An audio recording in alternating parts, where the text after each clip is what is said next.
Na imagem da terceira parte do segredo, nós vemos aquela cena terrível das mortes, do cenário de dor, de sofrimento, de cadáveres pelo caminho. E isso, numa interpretação necessária, é a igreja sendo atacada. Vamos ver de que maneira a igreja tem sido atacada, como você, como membro da igreja, foi atacado na sua infância, na sua juventude, nestes dias. Como se dão os ataques à igreja? Vamos ver juntos, vamos lá, vamos estudar.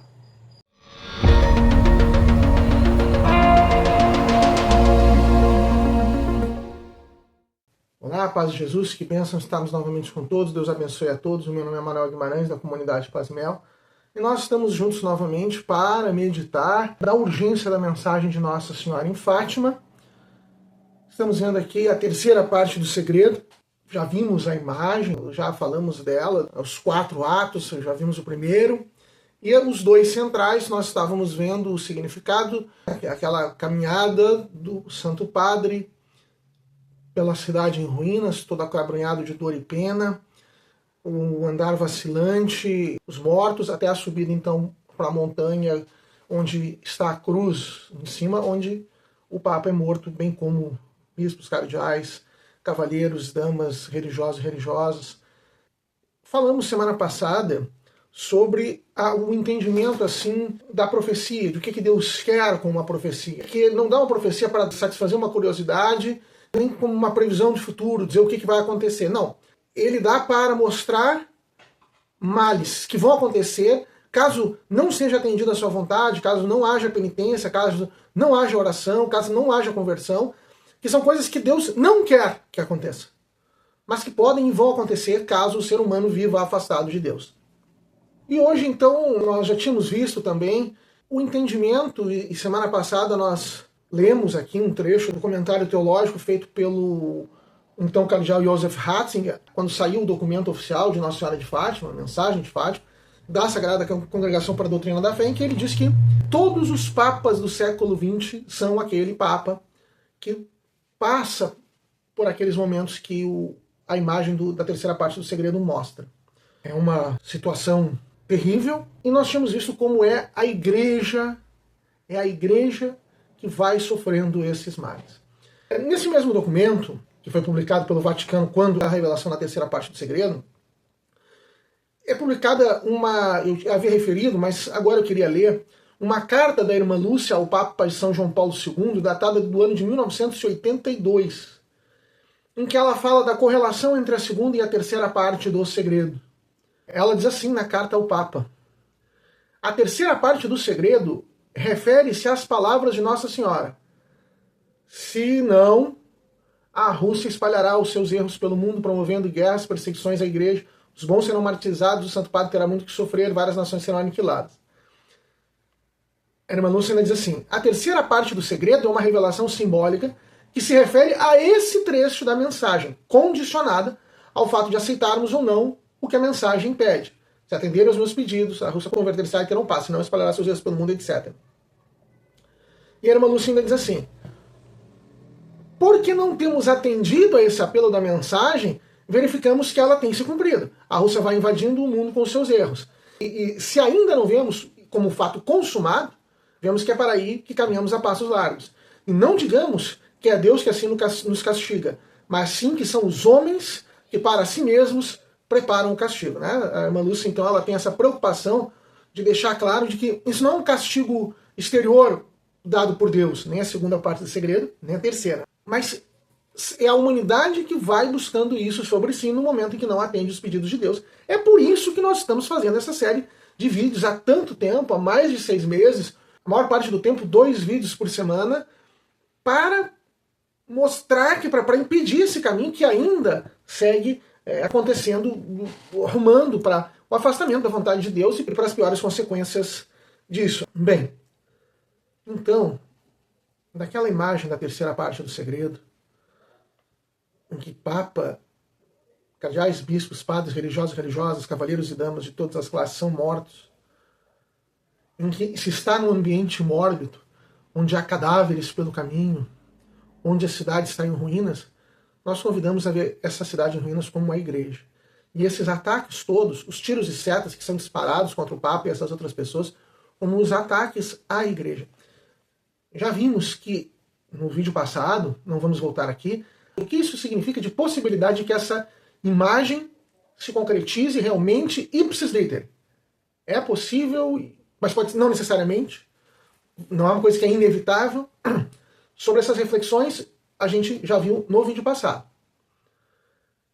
Hoje, vamos nos centrar em ver como esses ataques vão se dando sobre a igreja, hoje e ainda em vídeos subsequentes.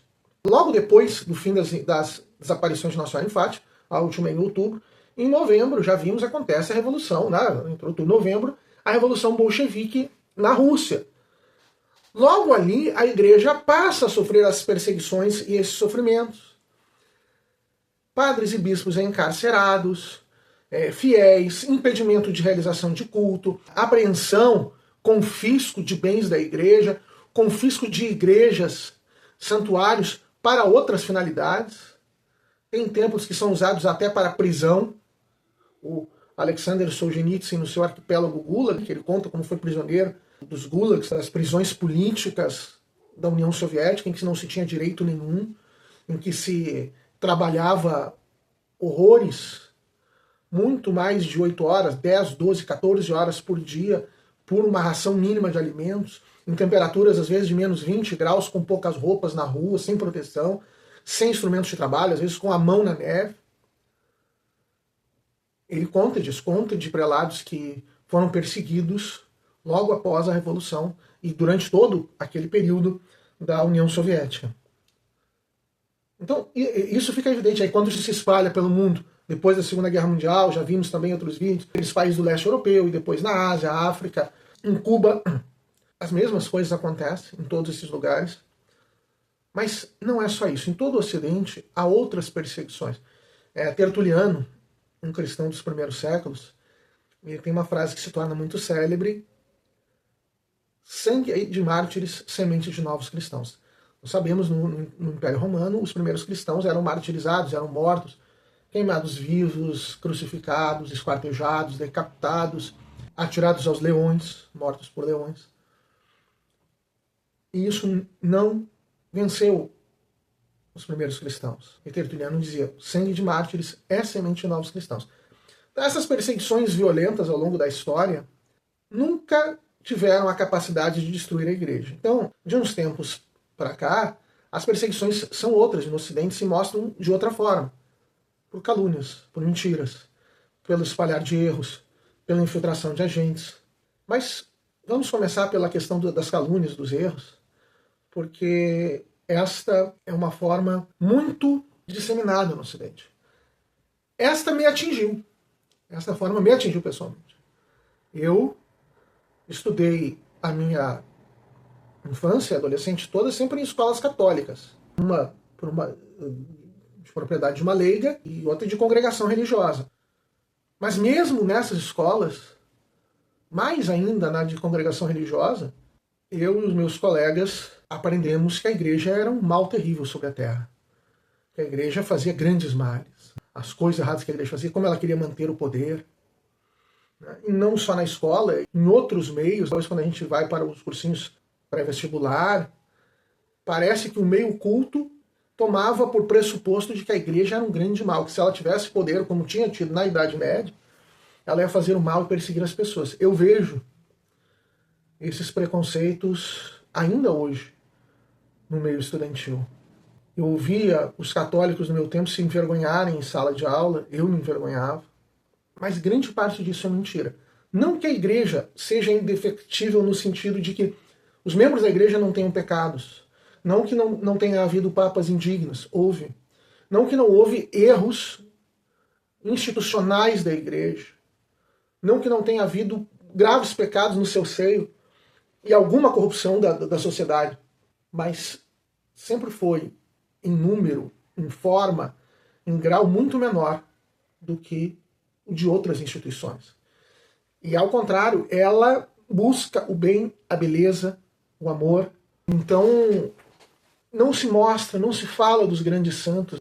um São Francisco de Assis, um Santo Domingo, que deram suas vidas pelos pobres, um São Bernardo de Claraval, que ia mendigar para conseguir bens para os pobres, e ele mesmo chegava a ser conselheiro de reis, como foi Santo Agostinho, que por ele teria vivido na pobreza de um monastério, comendo os animais assim, rato e pequeno que caçava para comer, sem trabalhar para ficar só com Deus. Mas aí ele é chamado a ser bispo, o povo pede para que ele seja bispo. Naquela época o povo aclamava o bispo da cidade, aclamou ele quando passou por Hipona. E assim, a quantidade de santos que a igreja tem, de pessoas extremamente humildes, extremamente santas, disso não se fala. Um papa como São Leão Magno, que foi um grande santo, um homem sábio, simples e tal, mas que teve um ato extremamente heróico que eu nunca aprendi na escola. Quando Átila o Huno avançava sobre a Europa e vinha avassalador, parecia que ia destruir a Europa, tem um homem que cavalga em direção a Átila o Huno e consegue fazê-lo retroceder, conversando. Esse homem se chama Leão Magno, Papa. Como ele fez isso? Eu me lembro de ter lido isso no Daniel Hobbes. De um lado vinham aqueles cavaleiros com armas e lanças, e de outra uma procissão religiosa com incenso, as vestes litúrgicas do Santíssimo Sacramento. E o Papa vai conversar com Átila numa tenda, e Átila e o Huno resolve voltar. Bom, nós ouvimos muito falar mal da Idade Média, a Idade das Trevas.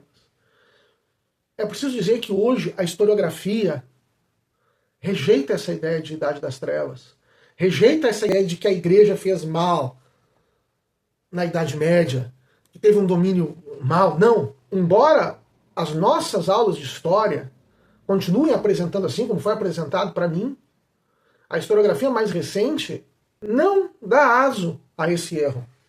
Nós temos alguns livros no Brasil e no mundo já mostrando uma nova visão de Idade Média.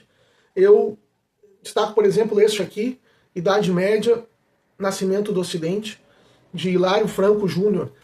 Nele tem uma introdução, depois da introdução tem como se fosse uma segunda introdução, cujo título é O Preconceito da Idade Média, em que ele vai dizendo como ao longo dos tempos, a começar na Renascença, que sucedeu imediatamente a Idade Média, se foi criando esses preconceitos, essas falsas visões da Idade Média, na Renascença para a denegrir, depois em outros, no século XIX, com o Romantismo, com outros erros, mas, erros, acerca da Idade Média. O primeiro livro do Ricardo da Costa sobre a Idade Média, Impressões da Idade Média, agora já escreveu mais 2, né, uma trilogia sobre a Idade Média, em que, já na introdução, o editor dele, que é meu editor também, meu amigo, o Márcio Scansani, aponta a coragem de enfrentar o establishment acadêmico brasileiro, de nadar contra a maré do consenso, de rejeitar as concepções fúteis, de evitar os caminhos mais fáceis e quase sempre errados da interpretação histórica por chaves ideológicas. É a negação definitiva da ideia pressuposta no nome que se atribui ao período histórico. Um dos maiores medievalistas do nosso tempo, recentemente falecido, Jacques Negoff, tem diversos livros, mas eu peguei esse aqui, A Civilização do Ocidente Medieval, em que ele diz o seguinte: bom, a igreja na Idade Média, às vezes tem um papel ideológico, mas ela tem outro, como religião propriamente de elevação das pessoas. Então ele diz assim: no entanto, a religião cristã nunca se reduziu ao papel de ideóloga e de polícia da sociedade estabelecida, principalmente não na Idade Média, que lhe deve seus arroubos pela paz, pela luz, pela elevação heróica. Um humanismo em que o homem peregrino, feito à imagem de Deus, se empenha em busca de uma eternidade que não está atrás, mas à frente dele. Está longe de ser um católico defensor do catolicismo, Jacques Negoff. Apenas ele está sendo intelectualmente honesto. É provável que não haja domínio da história em que o ensino universitário tradicional mais tem esmiuçado na França, com certeza, em outros lugares do mundo, mais das vezes. Havia um gosto pelo global, ele vai dizer. Talvez nenhuma outra sociedade, nenhuma civilização tenha tido mais paixão, uma paixão mais intensa pela globalidade, pelo todo. Bem, um outro também historiador, o Anthony Esolen, ele escreveu um livro, o Manual Politicamente Incorreto da Civilização Ocidental, que ele diz sobre a Idade Média, ele diz o seguinte: coloquemos as coisas em seu devido lugar. De 962, a coroação de Otto o Grande como Sacro Imperador Romano, a 1321, morte de Dante Alighieri, né? A Europa experimentou um dos florescimentos culturais mais grandiosos já vistos no mundo. Em muitos sentidos foi o mais grandioso. Isso não aconteceu apesar do fato de que o ressoar diário dos sinos da igreja fornecia o ritmo da vida dos homens, mas por causa disso, por causa da igreja. Porque o povo acreditava viver em um mundo cômico, isto é, um mundo redimido do pecado, no qual o Salvador triunfara da escuridão e da morte. Ele podia amar este mundo novamente. Eram peregrinos de coração, mas que amavam apaixonadamente suas terras nativas, os muros de sua cidade, suas colinas, seus muitos festivais floridos, sua comida e sua bebida locais. Desfrutavam a liberdade da esperança. Não estavam mortalmente pressionados pela urgência de criar um céu na terra, anseio que termina no desespero ou no Gulag.